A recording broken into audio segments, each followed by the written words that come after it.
a buscar en sus Biblias Génesis capítulo 3. Génesis capítulo 3. No sé por qué, pero hay dos libros que son difíciles de buscar en la Biblia, y uno es Génesis y el otro es Apocalipsis, pues es el primero y el último.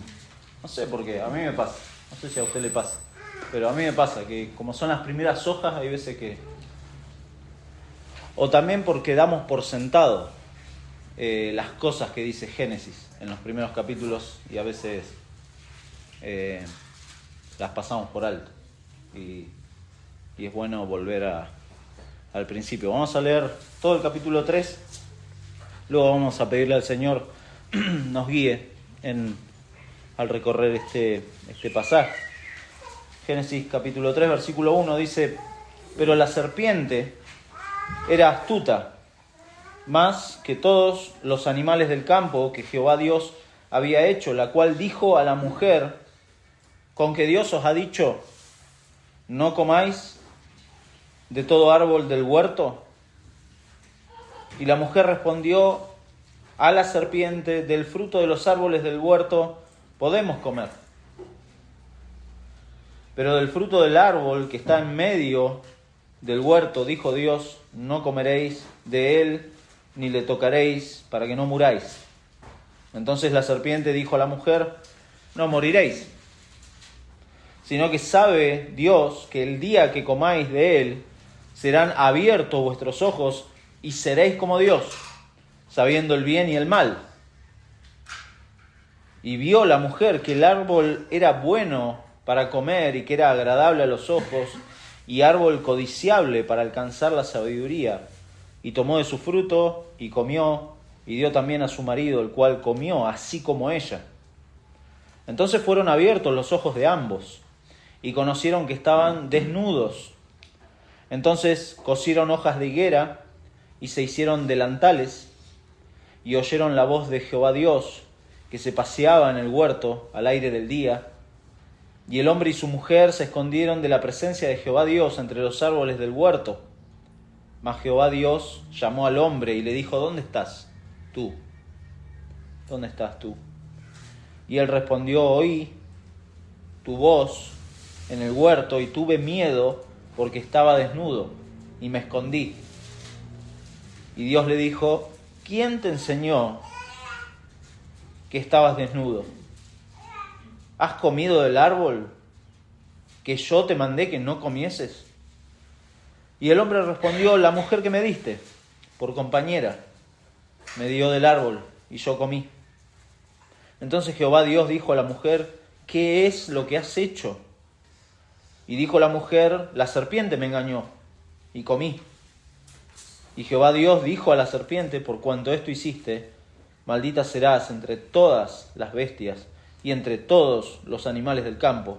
Sobre tu pecho andarás y polvo comerás todos los días de tu vida, y pondré enemistad entre ti y la mujer, y entre tu simiente y la simiente suya.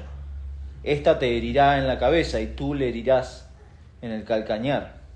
A la mujer dijo: multiplicaré en gran manera los dolores en tus preñeces, con dolor darás a luz los hijos, y tu deseo será para tu marido, y él se enseñoreará de ti.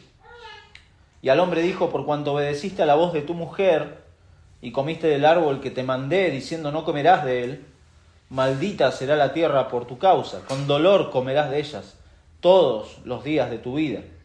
Espinos y cardos te producirá, y comerás plantas del campo. Con el sudor de tu rostro comerás el pan hasta que vuelvas a la tierra, porque de ella fuiste tomado, pues polvo eres y al polvo volverás. Y llamó a Adán el nombre de su mujer Eva, por cuanto ella era madre de todos los vivientes. Y Jehová Dios hizo al hombre y a su mujer túnicas de pieles, y los vistió. Y dijo Jehová Dios: he aquí, el hombre es como uno de nosotros, sabiendo el bien y el mal. Ahora pues, que no alargue su mano y tome también del árbol de la vida, y coma y viva para siempre. Y lo sacó Jehová del huerto del Edén, para que labrase la tierra de que fue tomado. Echó pues fuera al hombre y puso al oriente del huerto de Edén querubines y una espada encendida. que se revolvía por todos lados para guardar el camino del árbol de la vida. Padre, muchas gracias por el privilegio que das a tu pueblo de poder venir a rendirte culto, a cantarte. Como cantábamos recién, Señor, ¿a dónde? ¿A dónde más iremos si tú tienes palabras de vida eterna? Y eso venimos a buscar, tus hijos, esta mañana. Que tu palabra esté obrando en nuestros corazones para crecer, para seguir conociéndote. Es infinito poder llegar a conocerte, pero es el deseo de tus hijos. Poder conocerte para obedecerte, para gozarnos en ti, Señor, y poder ver también en medio de eso tu salvación en aquellos corazones que aún te rechazan. Padre, te pedimos obres por medio de este pasaje, cuides nuestras mentes, que seguramente traemos distracciones, flaquezas, debilidad, y necesitamos que tú nos ayudes al ver este precioso pasaje en este día. Padre, te pedimos todo esto en el nombre de Jesús. Amén. Amén.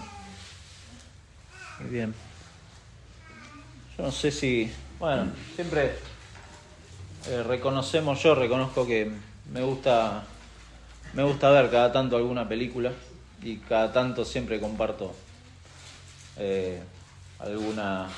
algún detalle de alguna película, pero no se preocupe, no vamos a abordar eso.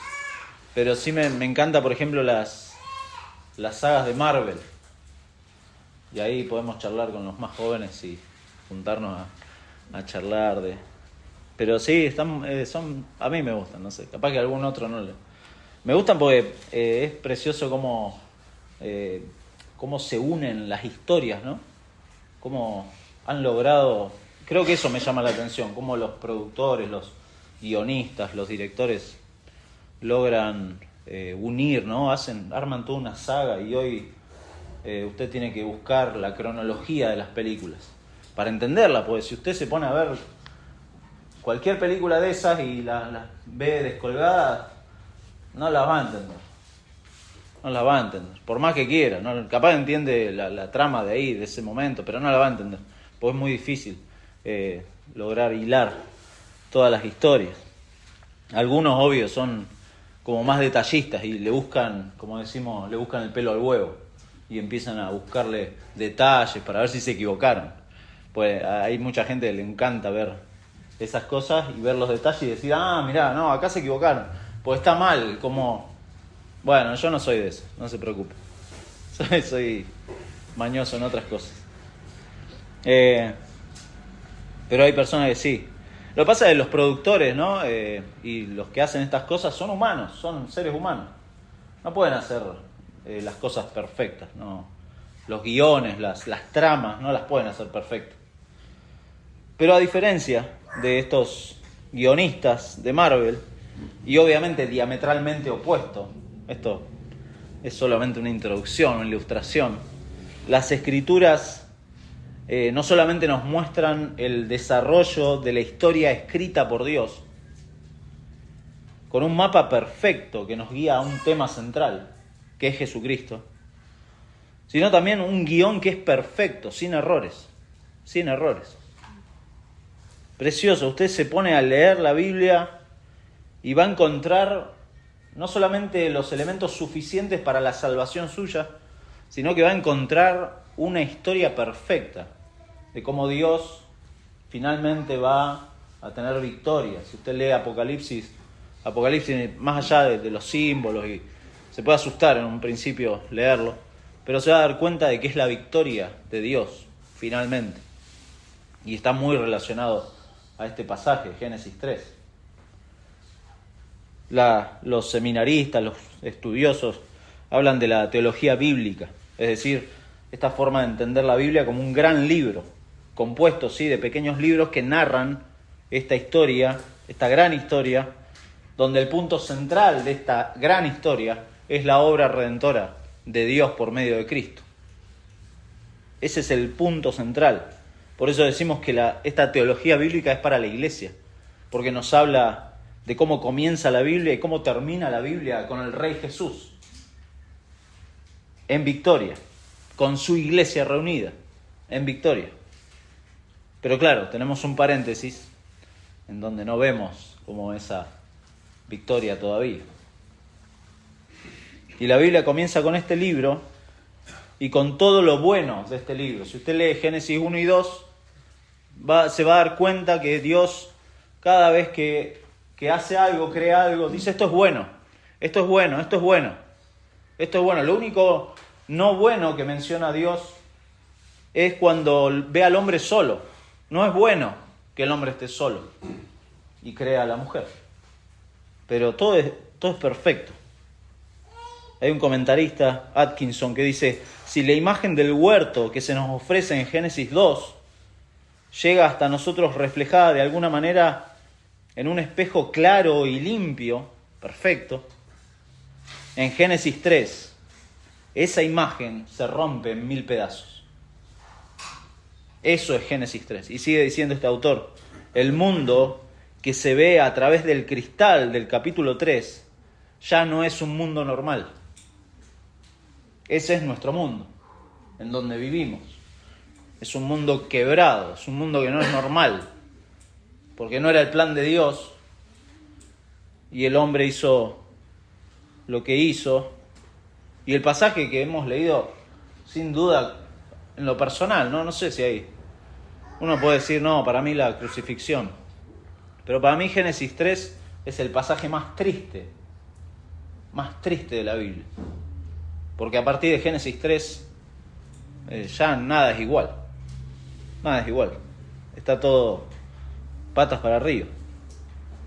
Porque el tema de este pasaje gira en torno a la rebelión del ser humano contra Dios, en este contexto de la creación preciosa y en el contexto de una prohibición que es clara. Fíjese en capítulo 2, versículo 16, dice: y mandó Jehová Dios al hombre, diciendo: de todo árbol del huerto podrás comer, mas del árbol de la ciencia del bien y del mal no comerás, porque el día que de él comieres ciertamente morirás. Ahí está la prohibición, que es clara. Y lo que vemos aquí en esta rebelión es el engaño, los problemas iniciales del pecado, las maldiciones que Dios pronuncia y los efectos consecuentes a la caída. Todas cosas que nos llegan a nosotros. Todas estas cosas nos llegan a nosotros. En medio de ello, en medio de esto que leímos hoy, hay una promesa. Podemos ver una promesa. Y podemos ver la gracia de Dios en medio de este capítulo, de uno de los más tristes de toda la Biblia. Por eso la idea que quiero transmitirles hoy es que el Dios que adoramos es un Dios que cumple sus promesas a su pueblo, partiendo de la principal promesa de la Biblia, que es la venida de nuestro Señor Jesucristo. El Dios que adoramos es un Dios que cumple sus promesas a su pueblo, iniciando todo esto a partir de la gran promesa que es nuestro Señor Jesucristo. De ahí que si tenemos que pensar, mi hermano, mi amigo, en los anhelos de nuestro corazón, en los deseos que tenemos para este fin de año, yo sé que muchos ya están en modo lucecita, en modo cómo nos organizamos para la fiesta, todo una complicación. Si está en ese modo, y en las proyecciones, uno empieza con proyecciones y con listas para el año que viene, todas esas cosas. Pero en medio de todo eso, consideremos que la voluntad de Dios para su pueblo es glorificar su nombre,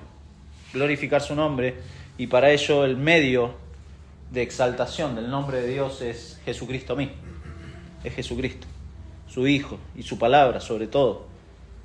Si alguna de las cosas que tenemos en mente no son vistas a la luz de lo que Dios quiere, es posible que nos inclinemos a otros dioses y tengamos cuidado con eso.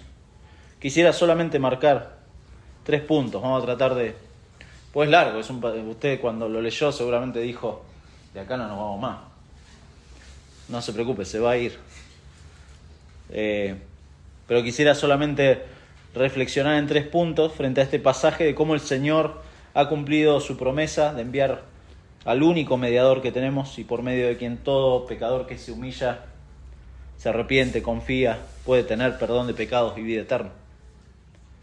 Lo puede hacer. De alguna manera reflexionar, ¿no? Antes de la Navidad, que la tenemos acá a un paso. No porque la fecha tenga algo especial, ¿sí? No voy a entrar en esa discusión.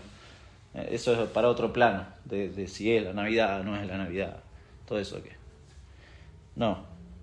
Sino porque la vida de los cristianos está marcada, está asignada por la encarnación, por la vida perfecta, por la obediencia perfecta de Jesucristo, su muerte para expiar nuestros pecados, su resurrección para justificarnos delante de Dios.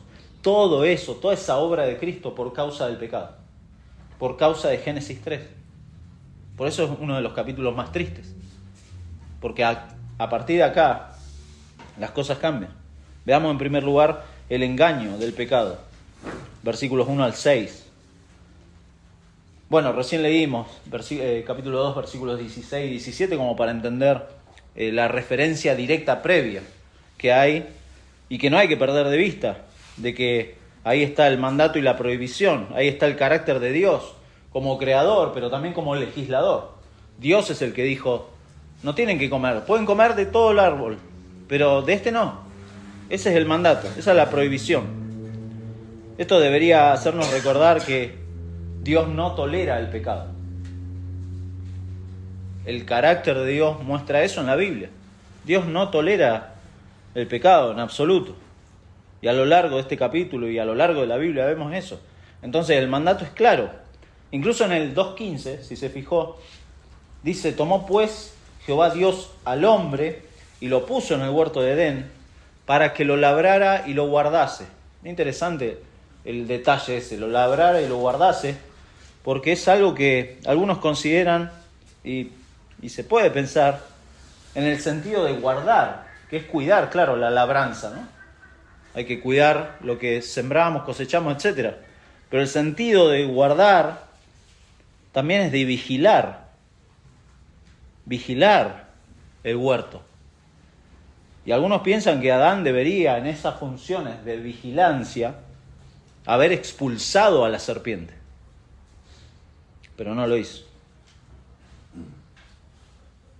Bueno, esta serpiente que vemos acá, versículo 1, era más astuta, dice, que todos los animales. Aparentemente, no lo dice el pasaje, interesante, pero no dice que la serpiente era Satanás. Posiblemente era controlada por Satanás. Al final de toda esta historia, en Apocalipsis capítulo 12 o capítulo 20, habla de la serpiente antigua. Entonces uno puede entender ahí que, claro, esta serpiente era Satanás, o estaba controlada por Satanás. Y se acerca, fíjese, no con la tentación directa, porque hubiera sido quizás más fácil, ¿no? No, sino con una pregunta. Versículo 1, en la segunda parte, con que Dios os ha dicho, no comáis de todo árbol del huerto. Me hacía acordar, seguramente le ha pasado en un trabajo o en alguna situación con gente, relaciones, de que tiene un jefe usted y el jefe dio una directiva, una normativa, algo que hay que hacer, y siempre aparece ese compañero que dice, che, ¿viste lo que dijo el jefe? ¿Vos qué pensás? Y ahí empieza. Bueno, algo parecido hizo la serpiente. Se acercó a Eva con esta pregunta, que parece inocente, pero le dijo, ¿viste? Ajá, interesante lo que dijo Dios. ¿Vos qué pensás? Y empezó toda esta situación, ¿no? Es una pregunta que inquieta, pero que a la vez como que le soba el lomo a Eva, ¿no? Porque detrás de la pregunta ya está instalada la idea de que Eva tiene la capacidad e incluso el derecho de juzgar lo que Dios ha dicho. Ya empezó.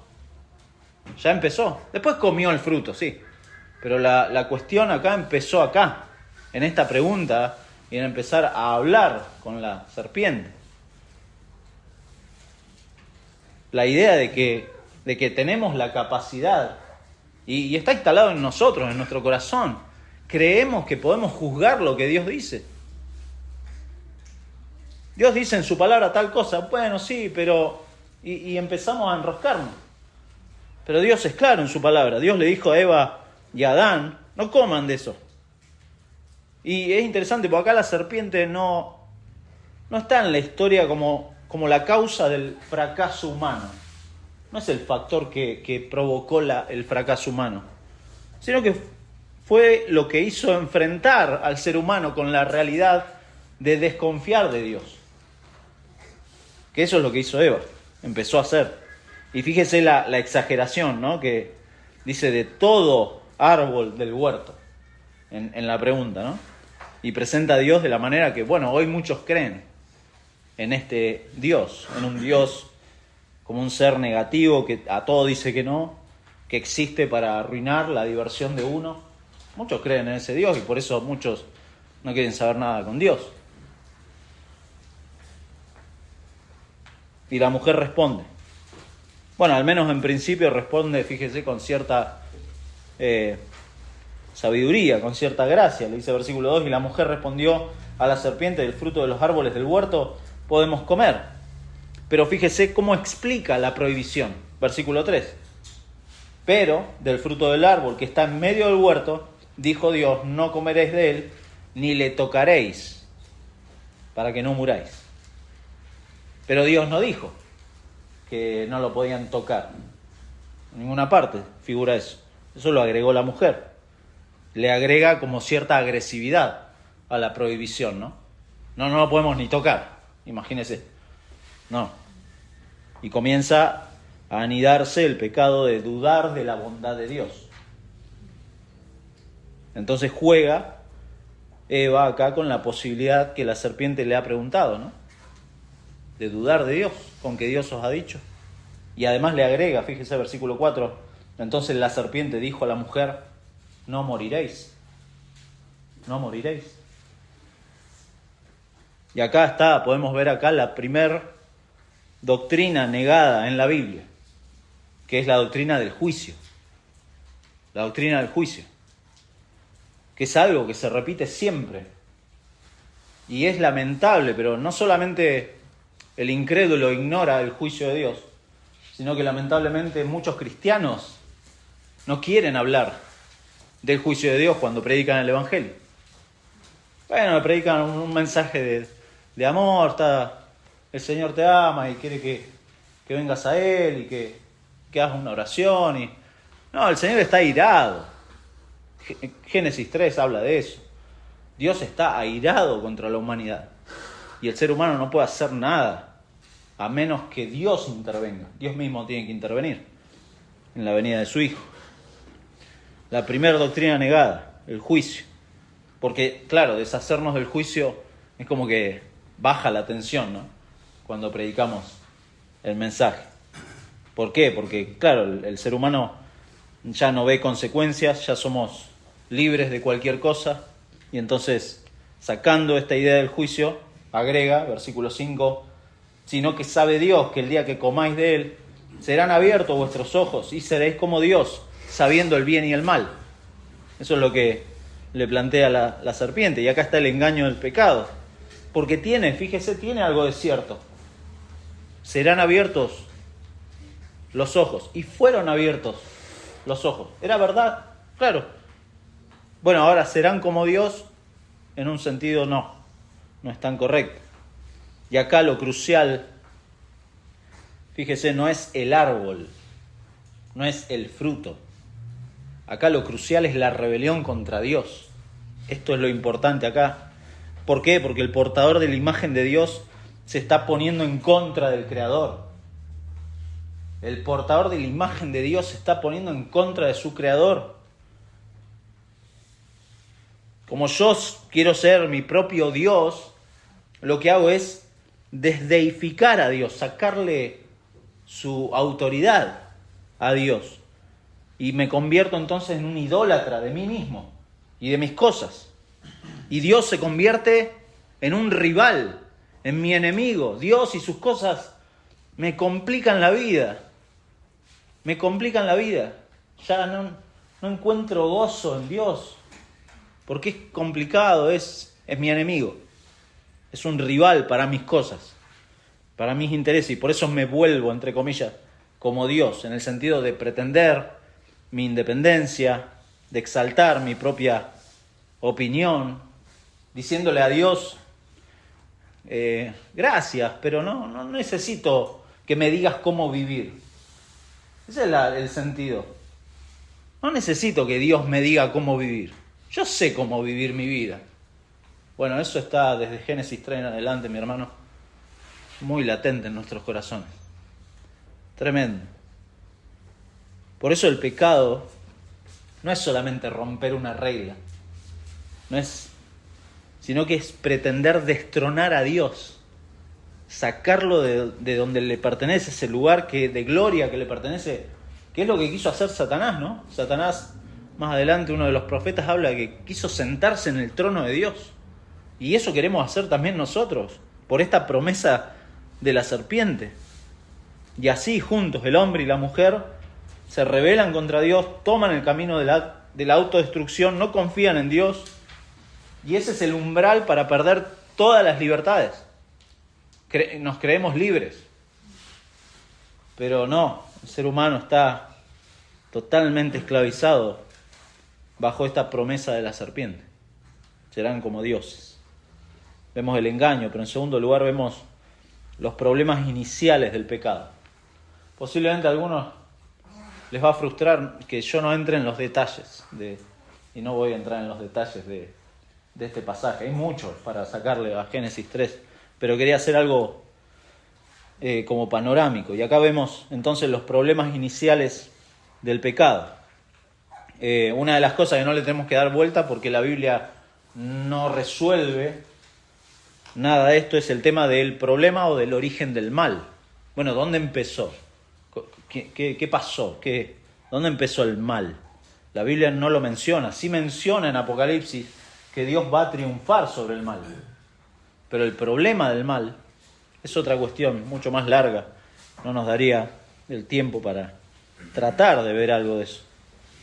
Porque al buscar eso, incluso buscarle el origen al problema del mal, empezamos a sacarnos de encima nuestra responsabilidad, ¿no? Eso es lo que pasa. Y empezamos a generar dudas sobre lo que Dios ha dicho, sobre la palabra de Dios. Esto, como dijimos recién, no ha sido un tema del fruto y del árbol. Adán y Eva experimentaron acá el poder del mal en sus vidas. Lo experimentaron. Ellos, bueno, en 1 de Juan, el apóstol Juan habla de cómo es nuestro corazón también. Advierte a los hermanos, le dice en 1 de Juan capítulo 2, versículo 15, no améis al mundo, ni las cosas que están en el mundo. Si alguno ama al mundo, el amor del Padre no está en él. Es tajante, no está en él. Porque todo lo que hay en el mundo, escuche, los deseos de la carne, los deseos de los ojos y la vanagloria de la vida, no proviene del Padre, sino del mundo. Y el mundo pasa y sus deseos, pero el que hace la voluntad de Dios permanece para siempre. Deseos de las carnes, deseos de los ojos, vanagloria de la vida. Le suena al fruto que le ofreció la serpiente, que era bueno para la vista, bueno para adquirir sabiduría. Es la misma estrategia. Satanás es bastante pillo, pero usa la misma estrategia. No se preocupe, esté alerta a eso. Si usted es creyente, esté alerta a esas cosas. Y en versículo 7, versículo 6, vemos que comió la mujer, comió Adán. Versículo 7, entonces fueron abiertos los ojos de ambos. Ahí está. Era lo que había prometido la serpiente. Y conocieron que estaban desnudos. Entonces cosieron hojas de higuera y se hicieron delantales. Se abrieron sus ojos, conocieron en parte, conocieron el bien y el mal. el conocimiento del bien, como dijo un autor, Milton, comprado a un alto precio. Conocer el mal. O sea, el conocimiento del bien comprado a un alto precio, que es conocer el mal. Ahora tendrían que enfrentarse a Dios bajo la luz, bajo una luz distinta, muy distinta. ¿Por qué? Porque acá, fíjese, dice que descubrieron que estaban desnudos, descubrieron la vergüenza, descubrieron la vergüenza entre ellos y descubrieron el esconderse de Dios, que es lo que dice ahí, versículo 8, y oyeron la voz de Jehová Dios, que se paseaba en el huerto al aire del día, y el hombre y su mujer se escondieron. Nadie en este momento, en esta escena, se había escondido de Dios. Ellos empezaron a esconderse de Dios. Tremendo. Acá se ha perdido la inocencia. Y no hay vuelta atrás. Ese es el tema. No hay vuelta atrás, se ha perdido la comunión con Dios. Como dice el Salmo 14, no hay quien haga el bien, no hay quien haga lo bueno, ni siquiera uno. No existe un ser humano que busque voluntariamente a Dios. Incluso en las iglesias, no podemos pensar que si alguien entra por esa puerta, decimos, qué lindo, debe estar buscando a Dios. No lo piensa así. Dios en su misericordia lo ha atraído. Pero no es así. Nadie busca a Dios. La Biblia dice que nadie busca a Dios. Ni siquiera uno, porque desde Génesis 3 en adelante, el hombre no busca a Dios. ¿Y qué es lo que hace? Pretende esconderse de la mirada de Dios, permanentemente. Y aquella desconfianza, fíjese, empieza como a degenerar en el desconocimiento del carácter de Dios. Porque Él sabe todo. Él sabe todo. ¿Cómo pueden pretender esconderse? Eso es no conocer o empezar a degenerar la mente del hombre en el carácter de Dios. Si Dios es omnipotente y omnipresente y omnisciente, ¿cómo puedo pretender de que Dios no me vaya a encontrar? ¿Se da cuenta cómo Adán y Eva ya estaban, su mente ya estaba arruinada? Y versículos 9 y 10 dice, más Jehová Dios, claro, Jehová Dios los conoce y sabe dónde están, llamó al hombre y le dijo, ¿dónde estás tú? ¿Qué? ¿Porque no sabía Dios? No, son preguntas muy interesantes las que Dios empieza a hacer acá. ¿Dónde estás tú? Y Adán respondió, oí tu voz en el huerto y tuve miedo. Tremendo. Empezó a tener miedo de Dios porque estaba desnudo y me escondí. Estaba desnudo y me escondí. Fíjese cómo el miedo entonces se empieza a apoderar del hombre, ¿no? No conocer a Dios, establecerse como un enemigo por desobediencia, rompe esta armonía, rompe esta familiaridad y da lugar al miedo del ser humano. El ser humano en lo profundo de su corazón le tiene miedo a Dios. Le tiene miedo a Dios. Pero es un miedo que parece ser opuesto, fíjese, al llamado. Porque dice, Jehová Dios llamó al hombre. En el hebreo las dos palabras de llamar y de miedo son muy similares. No se la voy a decir porque no tiene sentido. Pero son muy similares y habla de eso. Parece que el autor está haciendo como un juego de palabras, de que Dios llama con esta familiaridad, con esta armonía, porque Dios no tiene miedo, pero sí el hombre. Pero es un miedo que se opone.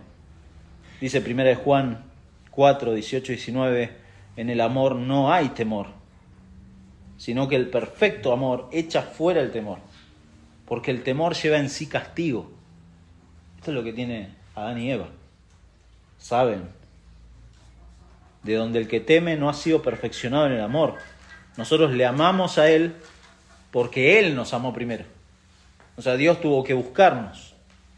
Él nos amó primero. Y es notable cómo Dios, fíjese, continúa indagando. No, como dijimos, no porque ignorara la situación, sino para confrontar al hombre con su pecado. Eso es lo que hace desde versículo 11 incluso. Dice, ¿quién te enseñó que estabas desnudo? ¿Has comido del árbol que yo te mandé que no comieses? O sea, Dios empieza a actuar de de manera paternal y misericordiosa con Adán y Eva. ¿Se da cuenta? Es como, bueno, ¿qué hace usted con sus hijos? Los que tienen hijos, ¿no? ¿Qué hace? Bueno, hay una tendencia ahora muy interesante. Esto es un paréntesis, pero sirve. Esa tendencia de el nene se portó mal, o la nena, no quiero agarrarme con los varones, y lo mandan a pensar. ¿Ha escuchado eso? Lo mandan a pensar. ¿Qué va a pensar si su mente está caída y enemistada con Dios? Y obviamente no quiere la autoridad de los padres. ¿Qué piensa? ¿Que va a pensar, va a construir por sí mismo algo bueno? No. Lo que hace Dios acá es muy interesante porque Dios le empieza a preguntar para confrontarlo a Adán y a Eva. Fíjese, ¿quién te enseñó que estabas desnudo? ¿Has comido del árbol? Dios sabía esto. ¿Has comido del árbol? ¿Qué tenía que responder Adán? Sí, lo comí. Perdóname, sí, lo comí. Versículo 2, el hombre, ¿qué respondió? Vos tenés la culpa, Dios. Me diste a Eva. Y Eva, vos tenés la culpa, Dios. Nos pusiste serpiente. ¿Cómo nos va a poner serpiente? Y encima que pueden ser controladas por Satanás.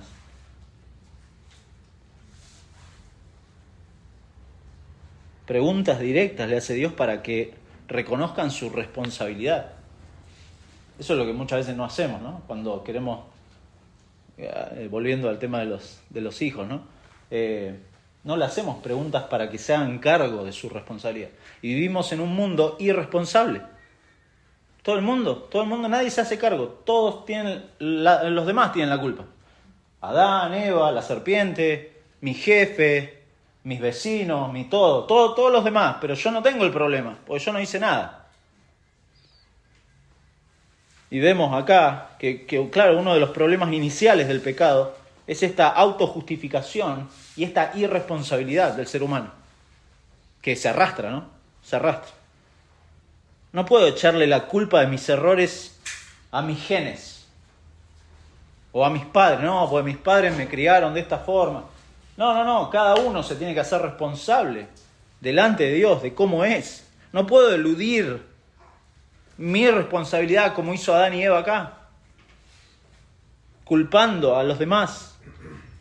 Porque esto, claro, la técnica de culpar a otros es justamente este mecanismo que usamos frecuentemente para eludir nuestra responsabilidad.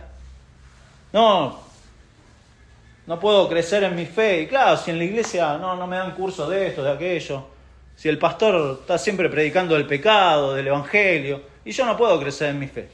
Siempre echándole la culpa a los demás. No, la educación, un desastre. Sí, están todos, perdón, yo sé que hay varios que están en la educación, pero tienen esta Agenda 2030 y qué sé yo, y todos los demás tienen la culpa. Pero no, uno tiene que hacerse cargo y decir, bueno, si en el colegio me enseñan mal, yo me tengo que responsabilizar de esto. Si el mundo es irresponsable, como cristiano yo no puedo ser irresponsable. Yo tengo que tomar cartas en el asunto. El Señor me ha dado su Espíritu Santo para entender su palabra y para hacerme cargo de mi vida. Todo lo malo de mi vida o de este mundo, el incrédulo piensa que es culpa de alguien y no de él. Bueno, el psicoanálisis hace esto, ¿no? De culpar siempre al otro. Pero no, cada uno se tiene que hacer cargo. A veces también está el otro extremo, ¿no? ¿Cuál es el otro extremo de no hacerse cargo? Es generar como una culpa en los creyentes principalmente, una culpa neurótica, en donde soy culpable de todo. Pero fíjese que acá Dios no explota los sentimientos de culpa de Adán y Eva. Le hace las preguntas precisas para que se hagan cargo de la situación. Los hace responsables. Estamos desnudos, avergonzados, culpables ante Dios y ante nuestro prójimo. Es nuestra naturaleza que tenemos que Tenemos esta lacra moral de que somos responsables. Somos responsables. Ese es el problema del pecado y lo arrastramos, mi hermano, desde Génesis 3. Desde Génesis 3. Este es el capítulo más triste, pero no entender el problema del pecado nos puede llevar a cosas tremendas. No entender el Evangelio incluso. Porque ¿qué sentido tiene el Evangelio si no entiendo el concepto de pecado? O por lo menos cómo se trató el pecado en este caso. Veamos en tercer y último lugar las maldiciones del pecado. Y vuelvo a decir, no voy a ampliarme en los detalles. Dijimos que el Dios que adoramos es un Dios que cumple sus promesas.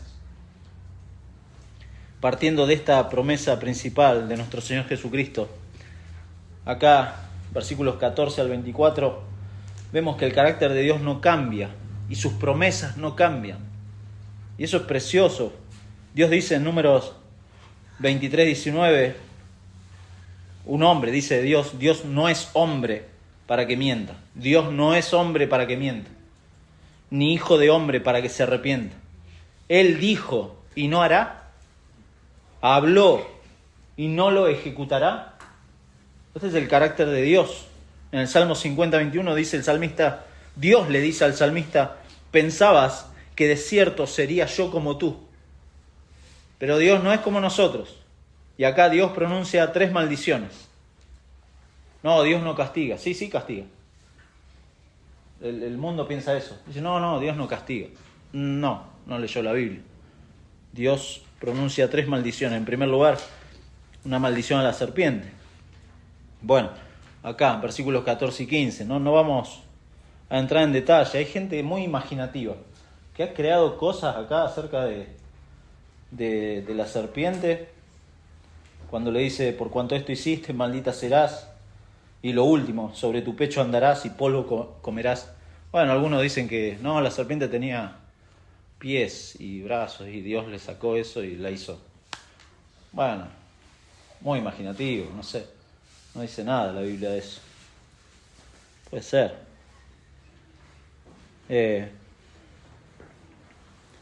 Pero siempre que uno aborda este tipo de pasajes tiene que ver el contexto. O el contexto no solo inmediato, sino también el literario. Usted tiene que seguir leyendo Génesis.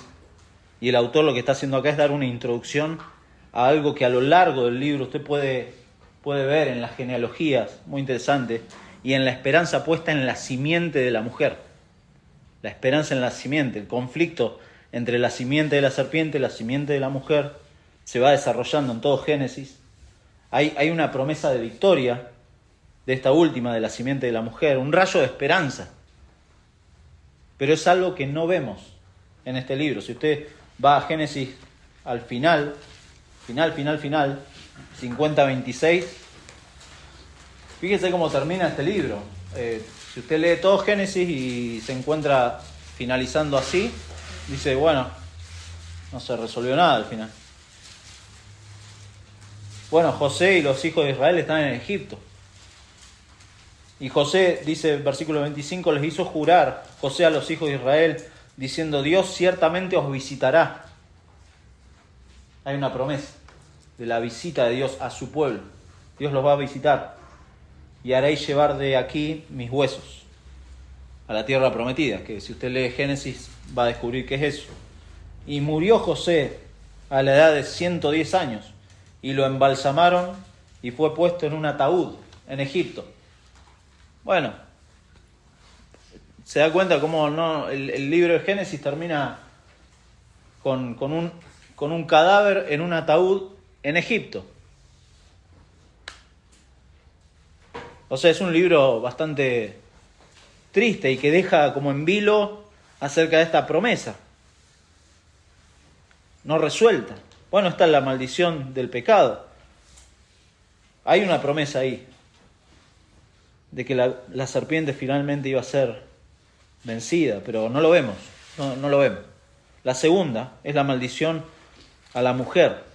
Y usted lo puede ver en capítulo 1, versículo 28, dice, los bendijo Dios y les dijo, ¿recuerda lo que le dijo Dios? Fructificad y multiplicaos. Bueno, acá vemos cómo esta bendición de 1.28 se torna en maldición debido al dolor que ahora forma parte de este proceso, el dolor de dar a luz. Bueno, ninguno de los hombres podemos decir, no, el dolor del parto. No, quizá podemos después hablar con las damas, pero es tremendo. Y esto, el dolor de dar a luz, lo estableció Dios como una maldición a partir de acá, en este punto. Y si se fija también los efectos en las relaciones hombre y mujer. Fíjese capítulo 3, versículo 16, la segunda parte dice, y tu deseo, le está hablando a Eva, será para tu marido, y él se enseñoreará de ti. Bueno, algunos quizá en la Reina Valera 60 dice, tu voluntad será sujeta a tu marido, ahí en una llamada al final.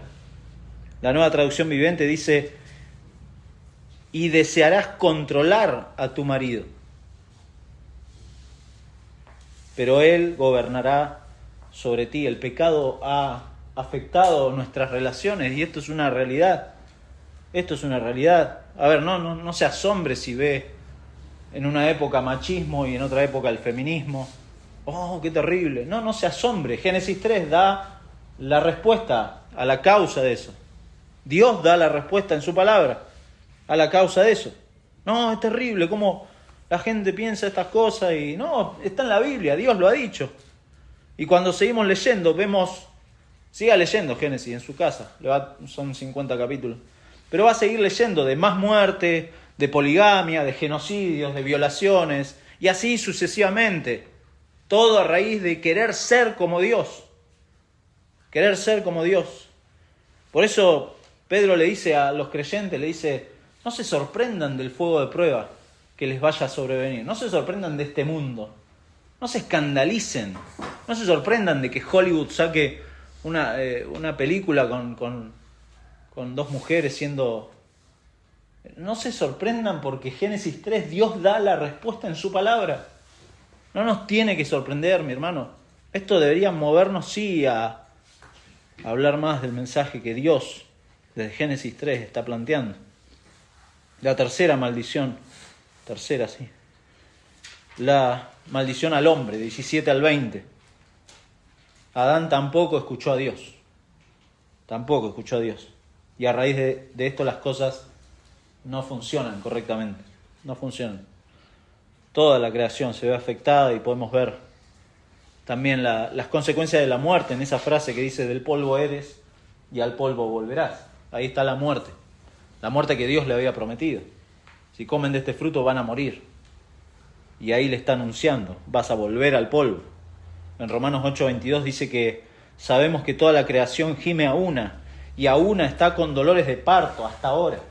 La creación, toda la creación, todo lo que conocemos, todo está impregnado de las condiciones que ha puesto la entrada del pecado al mundo. No solo la muerte. Yo no conozco mucho de física. Sé que algunos la tienen más clara con la física. Pero hay un principio en la física que es el segundo principio, que es el de la termodinámica, ¿no? Que es importante. Muchos lo pueden buscar. Wikipedia es magnífico. Cómo te desasnan algunas cosas. Pero establece este segundo principio, la irreversibilidad de los fenómenos físicos, especialmente durante el intercambio de calor. ¿Qué quiere decir eso? Pues claro, yo tampoco lo entendía, tuve que empezar a... Es decir, esto habla de la degradación de las cosas. Ese es el segundo principio de la termodinámica, la degradación de las cosas. Conforme el pecado entró al mundo, las personas y las cosas siguen ese curso. Claro, lo descubrieron los físicos, pero Génesis 3 está hablando de esto. Las cosas empezaron a degradarse. Y es llamativo, acá el versículo 20 parece como descolgado. Dice, llamó a Adán el nombre de su mujer Eva, por cuanto ella era madre de todos los vivientes. Y si usted vuelve un poquito al capítulo 2, versículo 18, va a leer lo único no bueno que vio Dios en la creación. Y dijo Jehová Dios, No es bueno que el hombre esté solo. Le haré ayuda idónea para él. Jehová Dios formó pues de la tierra toda bestia del campo y toda ave de los cielos, y las trajo a Adán para que viese cómo las había de llamar. Y todo lo que Adán llamó a los animales vivientes, ese es su nombre. Y puso Adán nombre a toda bestia y ave de los cielos, etc. ¿Qué está pasando acá en versículo 20, capítulo 3? Bueno, lo que antes Dios le ha dicho a Eva: tu deseo será para tu marido y él se enseñoreará de ti. Él gobernará sobre ti, ahora infectado por el pecado, en su condición de pecado. Y fíjese que Adán toma esta autoridad afectada por el pecado y le pone un nombre a Eva. Eso habla del... Lo vemos en forma inocente, pero el ponerle el nombre para un hebreo era tener autoridad y gobernar de mala manera, muchas veces. Y es muy posible que acá estemos viendo ya los efectos del pecado. Parece algo tan que lo pasamos así. Adán poniéndole el nombre a Eva. Es el principio de dominio sobre las personas. Y dentro de estas 3 maldiciones vemos otros efectos del pecado que nos sirven, sí, como conclusión para este triste capítulo. Fíjese versículo 21. Y Jehová Dios hizo al hombre y a su mujer túnicas de pieles y los vistió. Mientras que el hombre se había cubierto de hojas, ¿recuerda? Acá Dios derrama sangre de un animal, lo sacrifica para sacarle la piel, para hacer uso de esas pieles, para cubrir la mucha vergüenza que el hombre tiene que cubrir. Y aunque acá todavía no existe la actividad, el sistema sacrificial que vemos después a lo largo de la Biblia, no está eso, pero Dios se encarga de cubrirlos con algo más duradero que simple hojas de higuera. Le pone pieles. No les dice, es interesante, pues no les dice, como hace la filosofía de este mundo, expongan sus miserias, sean honestos, vengan, seamos felices nuevamente, podemos unirnos. Dios no le dice eso. Sonríe, Dios te ama. Vengan, está todo bien, no pasa nada, una frutita, ¿cuántas tendría el árbol? Dios no les dice eso. Cubre sus miserias, o sea, no les deja en su irresponsabilidad. ¿Por qué? Porque acá no hay vuelta atrás. Acá no hay vuelta atrás. Hasta la venida de Jesucristo, piénselo, por favor, por un segundo. Hasta la venida de Cristo, este es el primer sacrificio. El primer sacrificio de miles y millones de sacrificios que hicieron los judíos. Y cuando Jesús aparece, Juan el Bautista declara en el Evangelio, Juan 1:29, este es el Cordero de Dios que quita el pecado del mundo. No lo cubre ya, lo quita. Este es el Cordero perfecto, este sacrificio que hizo Dios para Adán y Eva y el resto de los que vendrán, simplemente señalan al verdadero sacrificio. Al verdadero sacrificio. Versículo 22, y dijo Jehová Dios, he aquí el hombre es como uno de nosotros, sabiendo el bien y el mal, lo que había prometido la serpiente. Lo saben. Ahora pues, que no alargue su mano y tome también del árbol de la vida y coma y viva para siempre. Y lo sacó Jehová del huerto de Edén para que labrase la tierra de que fue tomado. Echó pues fuera al hombre y puso al oriente del huerto de Edén querubines y una espada encendida que se revolvía por todos lados para guardar el camino del árbol de la vida. Bueno, finalmente Dios expulsa a Adán y Eva, en cierto sentido para protegerles.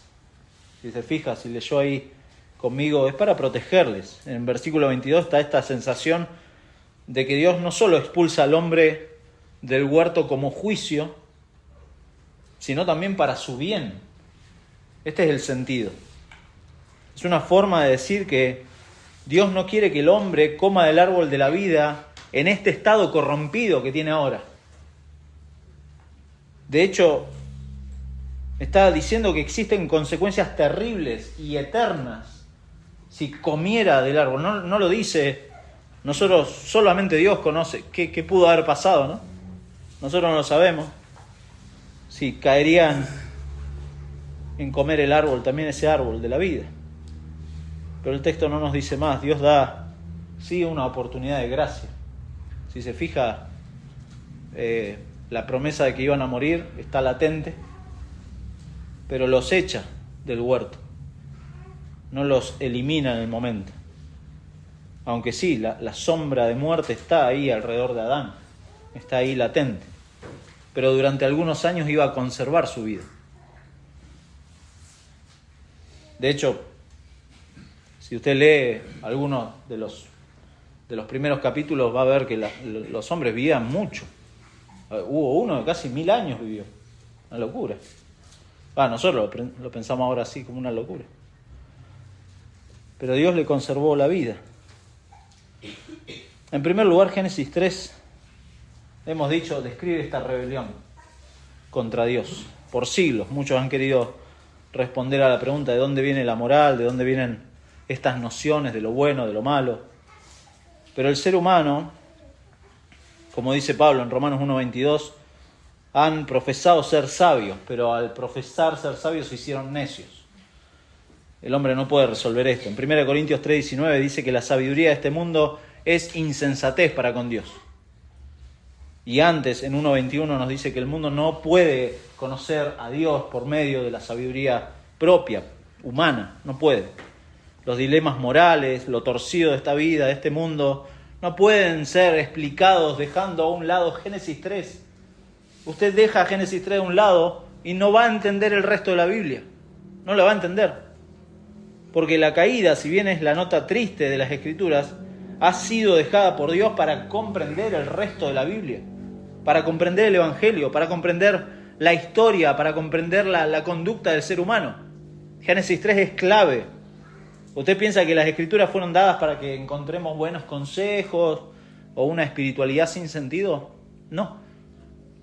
¿Piensa que la Biblia es un rejunte de historias o de leyes para que nos portemos bien? No, es la historia de Dios. Es la historia de Dios. Desde el principio Dios está diciendo la razón por la cual las cosas están así como están. Las cosas están así por Génesis 3, por causa del pecado, y en su palabra nos ha dejado el quiebre de esto, que es esta rebelión contra Él mismo. Pero en segundo lugar, si ha leído con cuidado Génesis 3, acá no concibe los problemas o el pecado o el mal de este mundo en términos horizontales. Que enseguida nosotros decimos, qué mal que está este mundo. ¿Y qué pensamos? Que estamos mal entre nosotros, que está mal de manera más directa, qué mal que está en mi trabajo, qué mal que estoy en la familia. Pensamos de manera horizontal. Pero Génesis 3 no concibe el mal en términos horizontales, sino verticales. Los males horizontales, lo que nos causamos unos a otros, claro, uno puede descubrirlo a lo largo de la Biblia y lo puede ver. De hecho, cuando pensamos en el mal, pensamos a ese nivel, pero Génesis 3 parte de esta dimensión vertical del mal. La cosa está mal con Dios. Ese es el problema. Y lo que más enoja a Dios a lo largo de la Biblia, y usted lo puede descubrir, es la idolatría. La idolatría. Que no lo amamos a Dios. Ese es el problema. El corazón del ser humano está inclinado a ser como Dios o a formarse dioses, pero no ama a Dios. Por eso no lo busca. Entonces la culpa principal es contra Dios. Y la idolatría es el mal supremo en toda la Biblia. Querer ser como Dios, suplantar del trono a Dios, creernos que somos el centro del universo, porque pensamos eso. Pensamos que somos el centro del universo y no lo somos. Y que la medida de todas las cosas somos nosotros. Y claro, no te metas con mis cosas y mi centro del universo, porque está todo mal. Y si Dios se mete en eso, bueno, lo dejo, Dios no me funciona. Dios no me funciona. Por causa del pecado. En tercer y último lugar, ya para terminar, Génesis 3 nos muestra nuestra necesidad primera.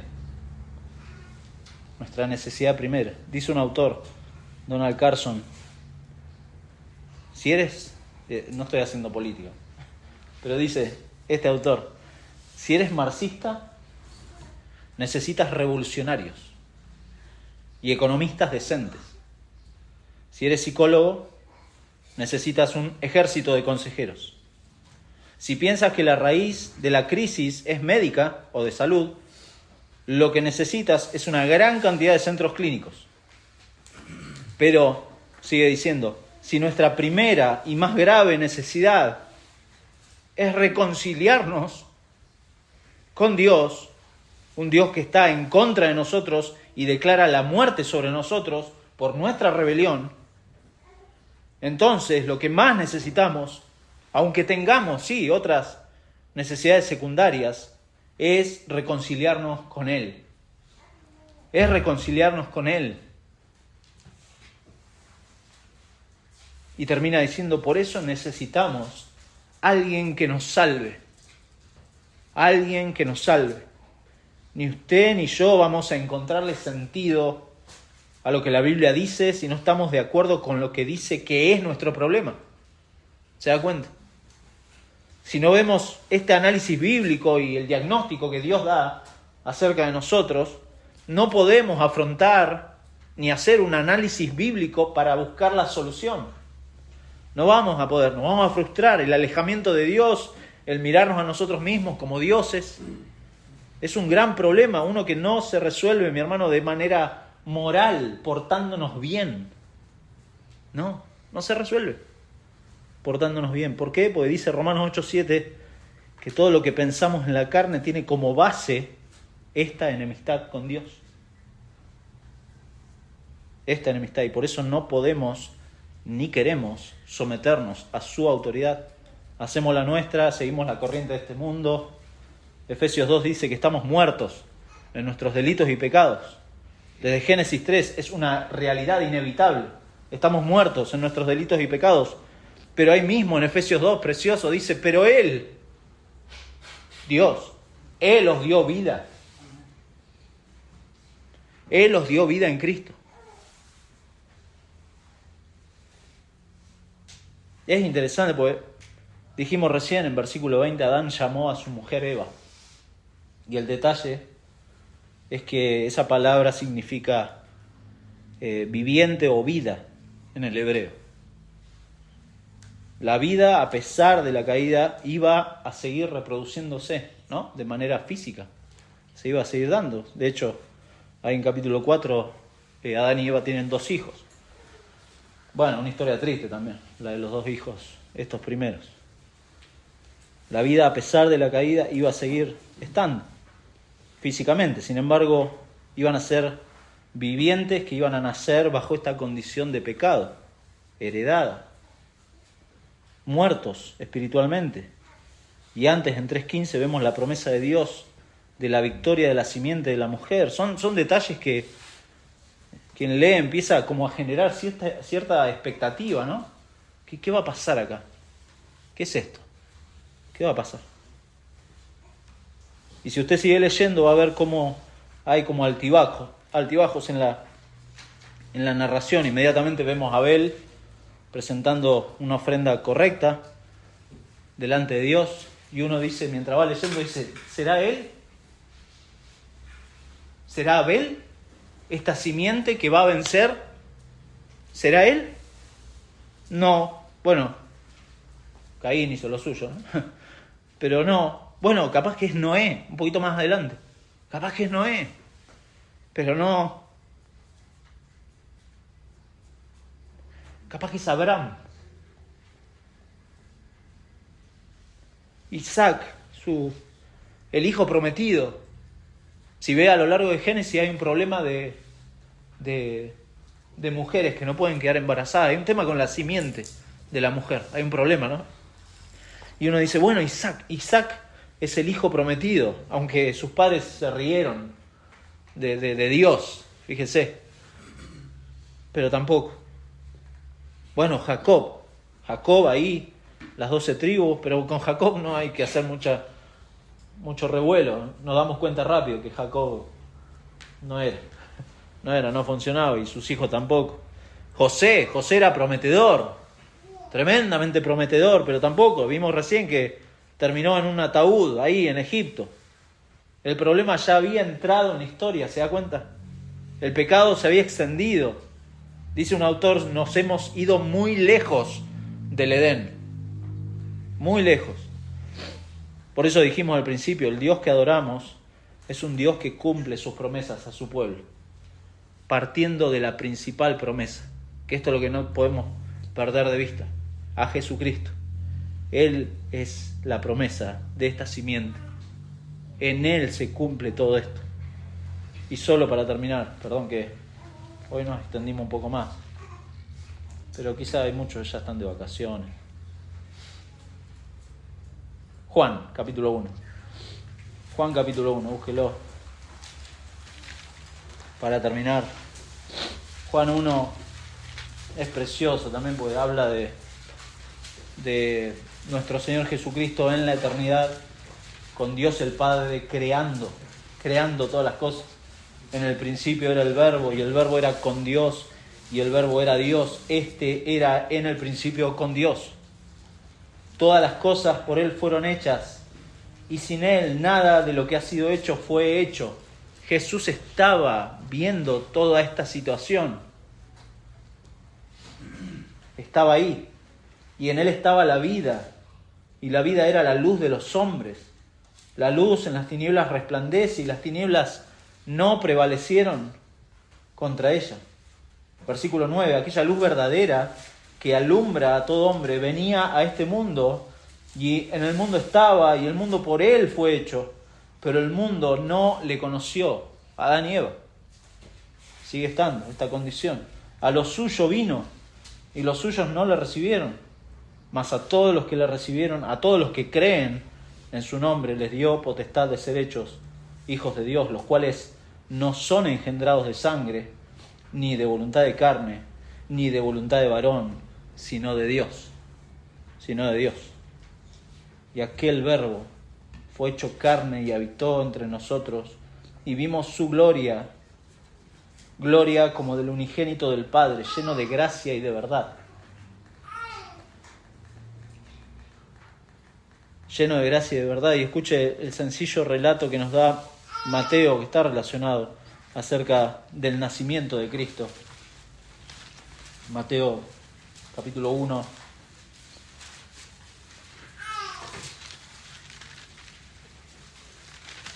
Versículo 18, el nacimiento de Jesucristo, o sea, la venida de Jesucristo fue así.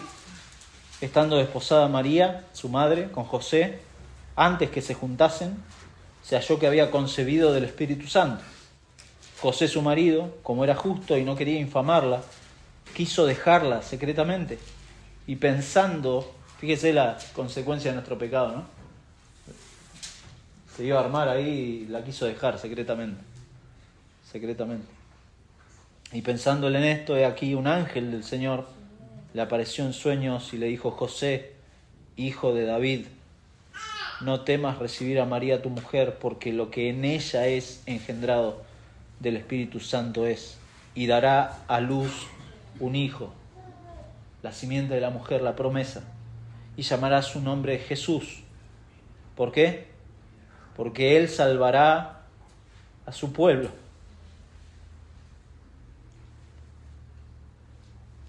De sus malas conductas o de su pecado. El pecado, por causa del pecado. Por causa de Génesis 3, Cristo vino. Por causa de aquel momento, Cristo vino. Pero dice más, Dios, desde la eternidad, Dios había planificado esto. Y no nos vamos a poner a discutir acerca de los decretos de Dios, misteriosos.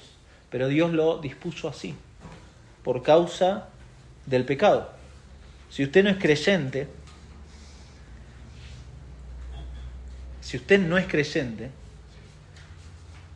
cree que se puede salvar o que puede reconstruir el Edén con sus fuerzas? No. A lo largo de la Biblia nos muestra que no. Porque tiene que ver que el problema del pecado es algo que nadie puede solucionarlo por sí mismo. Dios tiene que intervenir. Porque uno naturalmente es un esclavo del pecado. Necesita a este Dios con nosotros, a este Emmanuel, que le salve. Por eso vino. Por eso tomó forma de siervo, por eso se encarnó, por eso vivió de manera perfecta, por eso vino a deshacer, como dice 1 Juan, a deshacer las obras del diablo. ¿Cuál es? Esta entrada del pecado, esta condición en la que estamos. El Señor Jesucristo es el único, murió para deshacer las obras del diablo, para reconciliarnos con Dios, para llevarnos a Él, a Dios, ahora que somos sus hijos. Y Él dijo, si usted no es creyente, escuche, Él dijo en Juan 6:37, el que a mí viene, no le echo fuera. Todo aquel que va humillado, arrepentido y creyendo en esto, y va a Jesucristo, Cristo no le echa, no es cómo han cambiado las cosas, ¿no? Porque Dios echó a Adán y Eva del huerto del Edén. Pero ahora en Cristo Dios mismo está dando solución a todas estas maldiciones, a todo este problema, a todo este engaño del pecado. En Cristo nadie es echado afuera. Por eso, si el Espíritu Santo ha hablado a su corazón, venga a Cristo. Él no echa fuera a nadie de los que van a Él. Pero si usted es creyente, dele gracias a Dios, porque si usted es creyente, lo es porque Dios ha querido que sea un creyente. Lo es porque se ha arrepentido y ha creído en Cristo. Lo es porque se ha aferrado a Él como todo suficiente Salvador y Señor. Mi hermano, por eso no deje de asombrarse, por favor. No deje de asombrarse del Evangelio. Abrácelo una vez más, que estas verdades del Evangelio enciendan su vida. Que no sea, bueno, una historia más, un domingo más, que pasó, no, que esto realmente afecte a su vida y que realmente todos los días estemos recordándonos en esto. Ahora que viene la fiesta, mi hermano, comparta el Evangelio con aquellos que no lo conocen. Compártalo, hábleles de Cristo, hábleles de esta promesa que está desde Génesis 3. Hábleles. Dígales que están perdidos, que están muy lejos del Edén, muy lejos. ¿Por qué? Porque esta gente que no tiene a Cristo está en tinieblas, está en muerte espiritual. Y no pueden porque solo Dios puede deshacer esta condición. Ore por ellos. Antes de ir a hablarles, pues ore y descanse en la obra soberana del Señor y recuerde como Pablo le dice a los creyentes, a los hermanos, en la iglesia en Roma, en 16:20, al final, les dice, y el Dios de paz, búsquelo, 16, búsquelo, Romanos 16, habla de nuestro Dios de paz, pero habla de algo que no parece como congeniar con este concepto de paz que tenemos. 16:20. Y el Dios de paz aplastará en breve a Satanás bajo vuestros pies. La gracia de nuestro Señor Jesucristo sea con todos vosotros. Aquella serpiente antigua que afectó sin duda todo, va a ser aplastada en breve. Eso quiere decir que todavía está activa, ¿no? Satanás sigue activo, pero sabe que está afectado porque la simiente de la mujer lo ha golpeado en la cabeza. Es un golpe de muerte. Está agonizando. Y pronto va a ser vencido. Mi hermano, esa también es nuestra esperanza gloriosa, de que un día pronto, nuestro Señor va a volver y todos los efectos del pecado desde Génesis 3 van a ser deshechos para siempre, para siempre. Tremendo.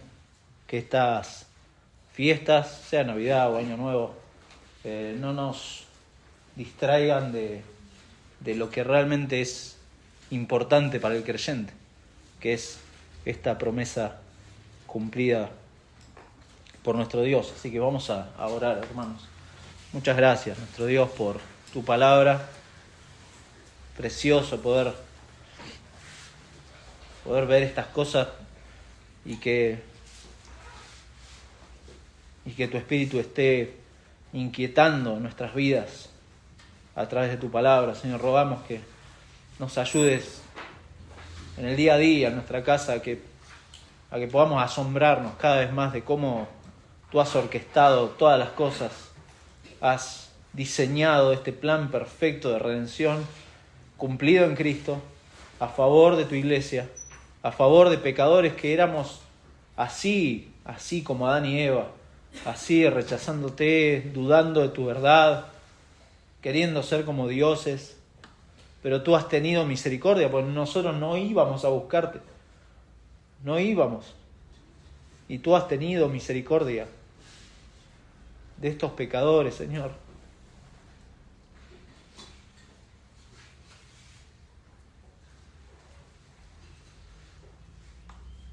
Por eso también te pedimos, por favor, que abras aquellos ojos que aún están oscurecidos, ensimismados. Piensan que son dioses y no te tienen en cuenta. Ten misericordia, porque un día el juicio va a llegar, porque tú lo has prometido. Tu palabra promete que un día las cosas, la verdadera justicia se va a mostrar. Y Padre, no quisiéramos que muchos de nuestros amigos, familiares, vecinos, se vean realmente condenados delante de ti, Señor. Te pedimos, por favor, que nos ayudes a ver todos los días la urgencia y la importancia del Evangelio. Que, Padre, nos animes, nos des las palabras que necesitamos para transmitirlo. Pero en nosotros, Señor, ayúdanos a pensar correctamente, bíblicamente, Señor, para no desenfocarnos, para que estas fiestas, este fin de año, Padre, no nos encuentre corriendo en el desenfreno de disolución que el mundo corre, sino que hagamos una pausa, nos detengamos y demos gloria a tu nombre por haber cumplido tu promesa en nuestro Señor Jesucristo. Muchas gracias por Cristo, porque Él dio todo, Él dio su vida, y no solo su vida, dio todo lo que tenía a tu lado, sentado en tu trono. Lo dejó todo para humillarse y para obedecer a este mandato que tenía, de ser esta simiente que iba a aplastar y va a aplastar a Satanás. Señor, rogamos que en todo ello, Padre, estemos siempre agradecidos, glorificando tu nombre, esperando con ansias tu venida. Y mientras estamos en este mundo, Padre, auxílianos en nuestra lucha con el pecado, en las relaciones con los demás, en ver que realmente todo está afectado por el pecado, pero tú has tenido gracia, Señor, y nos has dado tu Espíritu Santo para ahora sí mostrar los frutos del Espíritu para poder relacionarnos con los demás, Señor. Te damos muchas gracias por Jesucristo y en su nombre oramos. Amén. Amén.